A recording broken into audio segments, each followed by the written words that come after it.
Šveices izlase.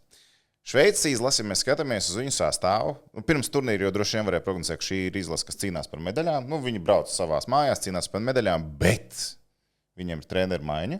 Es lieku zaudējumu overtājumā, ka mēs iekūdīsimies tajā pirmajā spēlē, bet tas ir ļoti optimistiski prognoze no manas puses. Es teikšu, ka piekāpsimies ar minimālu zaudējumu. Man ir 3-4 overtājums. Atceramies piedalīties pasākumā Face Off podkāstu IHF Special.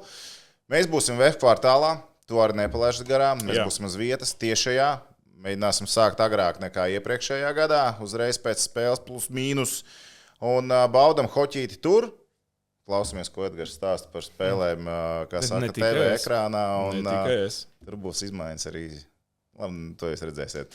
Bet ar vienvārdu sakot, baudam hokeju pasaules čempionāta pirmā spēle Latvijas sestdien. Tiekamies VF kvartālā. Būs mums arī balviņas, mums būs kaut kas, kaut ko izspēlēsim tur uz vietas. Edgars arī būs, mums būs arī pārsteiguma viesis. Tā kā baudam hoķī, tiekamies sestdien. Čau!